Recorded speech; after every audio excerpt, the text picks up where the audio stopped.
Kia ora, I'm Chelsea Daniels, and this is The Front Page, a daily podcast presented by the New Zealand Herald.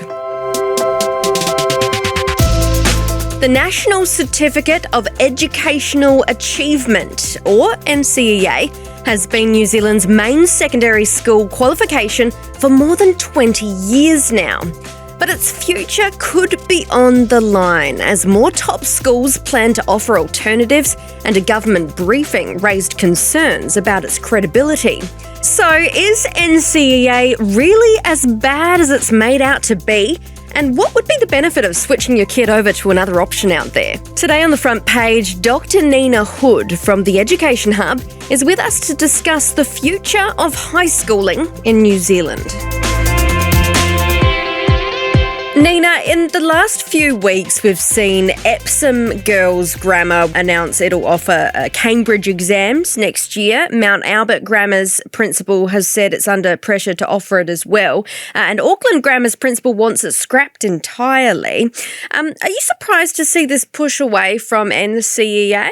Not really. I think we've seen it happen over a number of years, right? So since NCEA came out in the early 2000s, we've had a number of schools that have started to offer alternative qualifications. So this has been something that's been consistent with NCEA throughout the whole time that we've had it. I think the latest round of schools saying, actually, maybe we are going to consider something else, is in part a reflection of frustrations about some of the more recent things that have happened with NCEA. But I think what we've also seen is that last month there was a briefing paper given to the government which outlined a whole host of issues with the qualification. And I think that's possibly spurred some schools to really reconsider what they're doing. What are some of the concerns and issues evolving from it? So I think there are a number of things that have been identified. One is around a lack of consistency. So we know that the way that the qualification works, students can set individual standards. So they're not necessarily doing a whole body of work within a single subject. They're able to some degree pick and choose. This has led to some students in some schools just opting into what are perceived to be easier standards. In many instances, it has meant that students are getting the qualification just through sitting internal assessments. So doing coursework during the year that's marked by school teachers. And what we know about the internals from research that's happened over a number of years is that in many cases, they suffer from grade inflation. So there's not always a lot of validity about it. And so you've got students who are not necessarily sitting the external exams either. So there are a whole host of different issues. And I think another thing that's come up is that the qualification is not necessarily easily internationally comparable either. So the suggestion of picking and choosing, is that where the gaming the system chat comes from? It is the gaming the system part of it. So there are different ways that you can achieve your qualification. And so what a lot of students are doing is thinking, how can I utilise the flexibility that's built into NCEA to ensure that I get the qualification? And in some instances, but it's really important to stress this is not happening in all schools or in all instances, they're saying, how can I pick so-called easier credits in order to build up my qualification, rather than, say, sitting the entirety of your level 3 maths paper? You're saying, I'll pick this standard here in order to build it up, rather than saying, actually, I'm just going to sit a full year 13 maths course or a whole year 13 English course. And why wouldn't you, though, if that option was available to you? 100%. Of course these kids are going to go for the easier option. Yeah, I mean, it is a very rational response to the way that the qualification's set up, right? So you can't blame them for doing this. And one of the other things that we know is happening is that you need to get a certain number of credits in order to pass each level of NCEA. Well, for some students, they get the necessary credits just through internal assessments during the year. And as a result, they're not sitting their end-of-year exams. Again, incredibly rational behaviour. Why would you sit for an exam if it's actually you don't need it in order to pass the qualification? From a purely learning point of view, of course you want them to be doing that. And of course you want them to be engaging with the full scope of the work. But the way the qualification's set up means that you don't necessarily have to. What are some of the stats or research that you've seen around NCEA? Is it getting into a crisis mode? Should we be worried? So we know that an increasing number of schools are no longer offering level 1. So that's what students normally sit in year 11. So I think it's around 25 to 30% of schools are no longer offering a level 1 qualification. In many instances, it's because level 1 is not seen to be a particularly, it doesn't lead to a lot now, right? So what the research would tell us is that students who get level 1 and only level 1 are not necessarily better off in terms of their employment opportunities compared to students who don't get level 1. And that's sort of the lower benchmark really for qualifications is your level 2, what you normally do in year 12. So as a result of a lot of schools are dropping that. And that does raise questions. If you have a growing number of schools across the country saying, actually, we're not going to offer one level of the national qualification system, you do have to start asking questions about what's going on. Are you going to blow it up, or are you going to... Everything's on the table because genuinely there's nothing more important than getting our kids well educated. I speak to a lot of parents, teachers, principals. They have really serious concerns about NCEA, and the danger is you can go through an exercise where you're reassured that you're getting well educated because you're getting getting through the NCEA system. But the thing for me and for the parents and teachers that I run into is, are our kids at 15, 16 as well educated as their counterparts in Australia or Canada or Ireland or somewhere else we went to? That's got to be globally comparable. And secondarily, are we actually teaching them the basics and giving them a core educational program that actually sets them up well for working life? Is there some old-fashioned thinking here as well? I feel like a certain generation is just fixated on that idea of end-of-year exams being the be-all and end-all, right? And I remember, I'm not giving away my age, but it was certainly that way when I finished high school as well. But it is true that kind of one-size-fits-all approach doesn't work for every kid, right? You're absolutely right. And I think one of the reasons why NCEA was brought in and the way that it was brought in was to create a degree of flexibility within our schooling system. So it enabled students to receive a qualification by putting together different series of standards, different sets of credits to form a pathway that was going to work for them. And I think whenever we're thinking about our qualification system, we want to be ensuring that we have pathways for different types of students. I think what's happened on the flip side, though, is that that's potentially gone a little bit too far, and we need to actually look at some of what's going on in there. So there are definitely things that we need to strengthen. And, there are steps that we could take that would strengthen it. And personally, I think that there probably is a role for end-of-year exams, but I'm not sure that that's the only method that we want to be using. And we know that in a number of subjects, actually having internals is also really important, because there are things that you just can't assess through an end-of-year exam.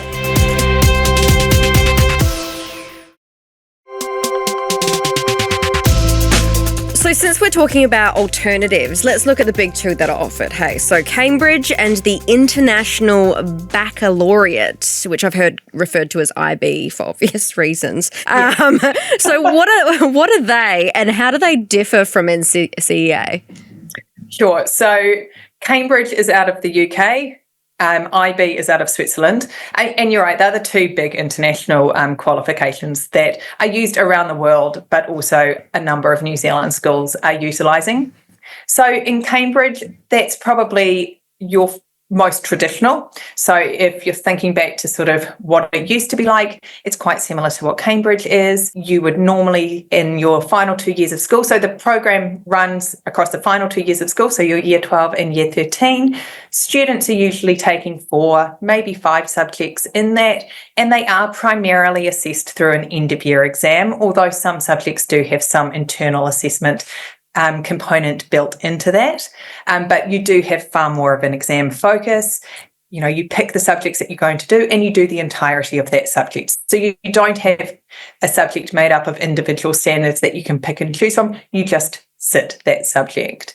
International Baccalaureate, IB, in some ways similar, but it's a more holistic system. So again, it runs over the final 2 years of school. So it's a 2-year course, and it comprises a mix of both external exams at the end of your course as well as a number of internal assessments. I think one of the key differences between IB and Cambridge is that in IB, you do more subjects, and you also are required to take a range of different subjects.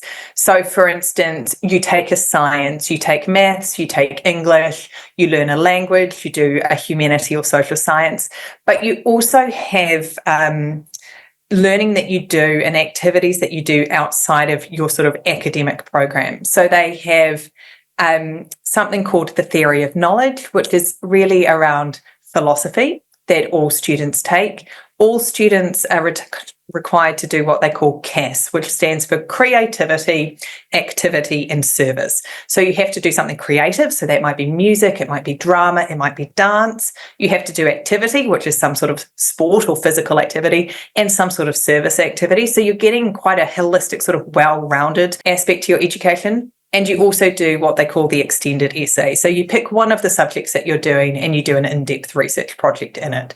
So it is a very holistic, broad qualification. Right. And when I asked, because I'm not from this land, so I asked a few people around the office which ones that they did. 99% said that they did NCEA. And when I asked about the Cambridge and IB, a couple of comments were like, well, they're just like kind of for rich schools or people who want to do uni at like Oxford or something. I mean, is that a fair assessment? I mean, I think yes and no. I mean, one thing I would say is that you can get into universities around the world sitting in NCEA. So I wouldn't want anyone to think, oh my goodness, I'm not going to be able to go to somewhere else to do my university because I did NCEA. That's absolutely not true. You can.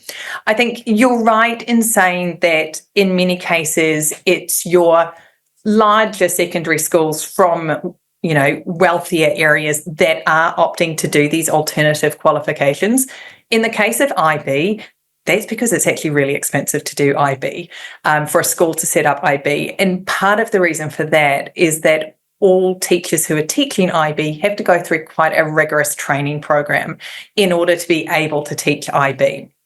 And in most instances, those training programs happen offshore. So schools are having to fund teachers to go offshore to participate in their training. But you're definitely right in that it is largely our larger secondary schools from higher socioeconomic areas that are opting to do these alternative pathways. NCEA is still a good qualification. Yep. It's just not consistent and it can be massively improved. And that's the key. I don't want to stand here today and say, look, NCEA is terrible. It's still a very good qualification. Many students still end up in high quality universities all over the world. Many people are still choosing it over other qualifications. But there is a lot that we can do to strengthen it, to make it more consistent, to make parents understand it. I mean, why on earth can we not go back to a mark out of 100, for goodness sake? ABC. Why? I've got my children coming home saying I only had to answer 2 of the questions to get excellence. I'm like, what do you mean? You didn't have to answer all of the questions? Oh, no, just the excellence one. What are the results like? Is it any better? That's a really hard question to answer, right? Because what we know is that in many of these schools, actually, they retain NCEA as well. So you have some students doing NCEA, you do have some students doing Cambridge or International Baccalaureate. So it's really hard to make a direct comparison. It's also really hard to compare results with NCEA with results actually in either of the other qualifications, because the way that they're assessed is slightly different. So you can't make a direct comparison. I guess in terms of those 3 qualifications, would you recommend one over the other, or does it just depend on the kid? So I'm always a big advocate in just about anything in education and saying you match it to the child. And, I think IB could definitely suit some people, but if you've got someone who has a particular interest in certain subjects, IB is actually really not going to suit them because you're having to do a wide range of subjects. And that's where NCEA can be really valuable because you can start to specialise in particular subjects.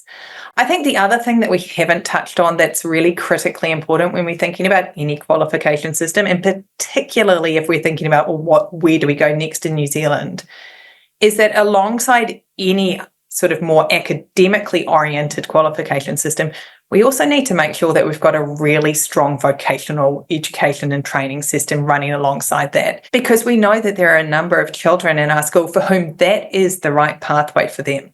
At the end of the day, and this is something that I found interesting when talking to a couple of the younger ones in the office as well, does it still seem like if you don't do well in year 13 that is the end of your life?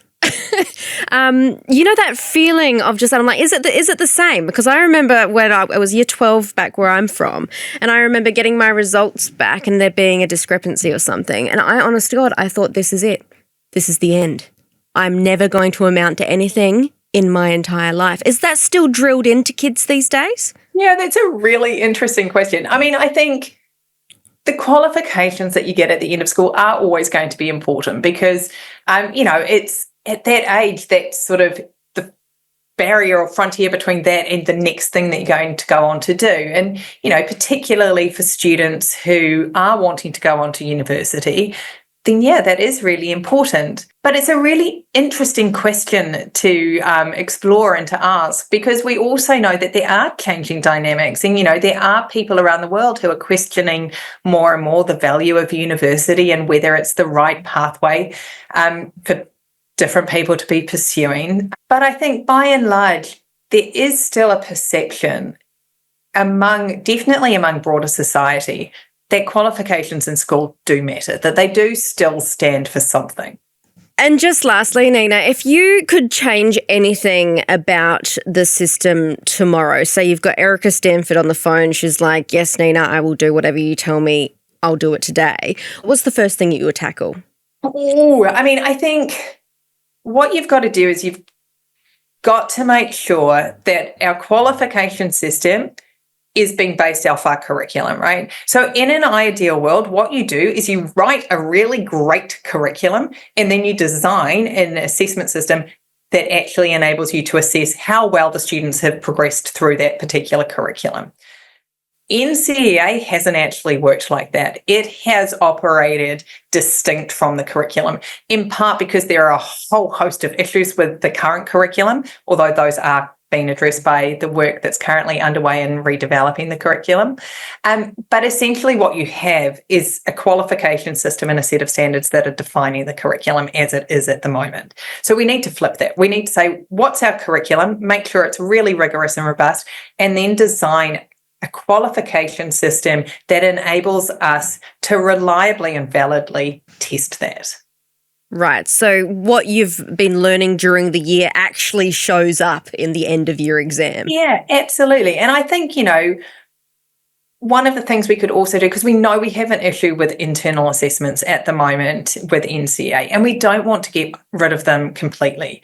We want to have certain aspects of a course in a program that are internally assessed, but we need to find a way to make that internal assessment more robust. And there are a number of ways that we could do that. One is that you could say, actually, it's not the classroom teachers that are going to be marking those internals. They're all going to be centrally marked. And that's what some of the other international qualification systems do. They don't enable individual schools to mark their own students' work. They send them out centrally and they're marked centrally. I think the other thing we could do with our current system, if we were to keep it the way it is to actually not tell students their internal assessment grades until the end of the year, because that would then force them to actually continue to engage in the learning that they have to do, right? And what we have is students that's basically say, I've got all my credits, I'm going to stop learning partway through the year. Well, that's ridiculous. They're just losing out on all that potentially valuable learning. So we could find a way to try and stop that from happening as well. Thanks for joining us, Nina. My pleasure. That's it for this episode of The Front Page. You can read more about today's stories and extensive news coverage at nzherald.co.nz. The Front Page is produced by Ethan Sills and Richard Martin, who is also our editor. I am Chelsea Daniels. Subscribe to The Front Page on iHeartRadio or wherever you get your podcasts, and tune in on Monday for another look behind the headlines.